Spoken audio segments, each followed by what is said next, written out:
கலைஞரின் மகன் என்ற காரணத்தால் அல்ல, அதுக்காக கைது செய்யப்படலை.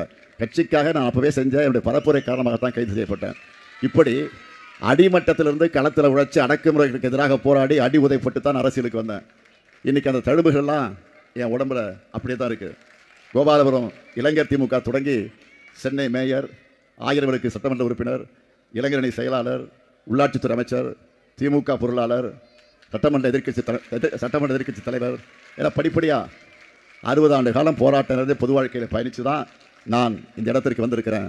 தமிழ்நாட்டு மக்களுக்காக மனசாட்சிக்கு உண்மையாக என் சக்திக்கு மீறி உழைச்சிருக்கிறேன். கொடுக்கப்பட்ட ஒவ்வொரு பொறுப்புலையும் என்னை நிரூபிச்சிருக்கிறேன். நான் மிகுந்த பணிவோடு சொல்கிறேன், இதுவரை தமிழ்நாட்டில் இருந்த முதலமைச்சர்களில் இந்த ஸ்டாலின் அளவுக்கு அதிக நிகழ்ச்சிகள், மாவட்ட பயணங்கள், கள ஆய்வு கூட்டங்கள், திட்டங்களின் தொடக்கம் என்று யாருமே கலந்துக்கிட்டு இருக்க மாட்டாங்க. ஆனால் நம்ம எதிர்த்து நிற்கிறவங்க யாருன்னு பார்த்தீங்களா? பாஜகவில் தான் 2021ஆம் ஆண்டு நடந்த சட்டமன்ற தேர்தலில் தோற்றோம். இனி அவங்களோட கூட்டணி இல்லைன்னு சொன்னவர் யார்? எடப்பாடி பழனிசாமி.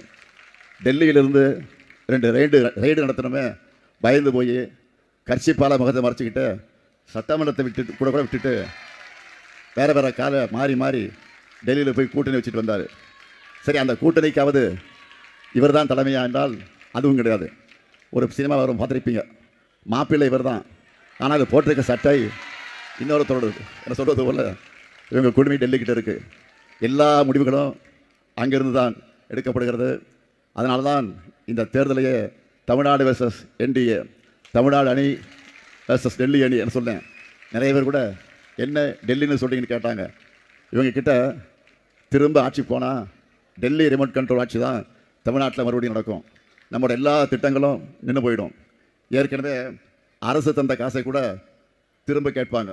ஆனால் நாம் இப்போ இருக்கக்கூடிய திட்டங்களை சேர்த்து புது திட்டங்களையும் நம்முடைய சூப்பர் ஸ்டார் தேர்தல் அறிக்கையில் இந்த அறிக்கையில் சொல்லியிருக்கிறோம்.